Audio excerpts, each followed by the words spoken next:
मान लो 4 दिन का प्रोग्राम था, इसमें कुछ तय हुआ था कि ऐसे चलाना है प्रोग्राम को, पर उसमें डिसिप्लिन नहीं रहा बिल्कुल भी, है ना। प्रोग्राम अपनी मर्जी से चलाया, वो ठीक नहीं है। तो आगे से हमें एक पूरा बैठ के जो भी इसकी लीडरशिप है उसको तय करना पड़ेगा कि प्रोग्राम चलाएंगे कैसे, और उसमें जो संचालक है वो संचालक कोई भी हो, चाहे मैं हो, चाहे अभिषेक हो, चाहे कोई भी हो, वो जो तय होता है ना उसके हिसाब से ही चलना चाहिए, है ना।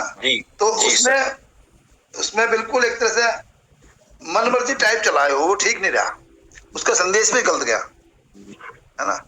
तो क्योंकि हमें बहुत लोगों को सामने लाना है, तो हमें मौका देना चाहिए कि हर सत्र का संचालन अलग अलग व्यक्ति करे, हर सत्र का संचालन, और सारे तो हमारे में लीडरशिप की बात है यहाँ तो, है ना। और वो एक अनुशासन के अंदर करे, ये नहीं कि अपनी मर्जी से जो मर्जी करे, तो उसकी बहुत आवश्यकता है। और मुझे लग रहा है बैठेंगे, मैं दिल्ली आ रहा हूँ, कल मैं बैठ जाऊंगा सुबह गोवा से, परसों मैं दिल्ली पहुंच जाऊंगा, उसके बाद फिर बैठेंगे।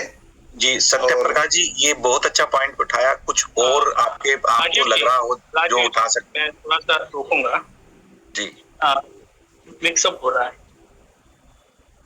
मैं अगले 20 मिनट राजीव भाई को देता हूँ, वो संचालन करेंगे, तब तक मैं थोड़ा सा मेडिसिन किसी को देना है दे दूँ।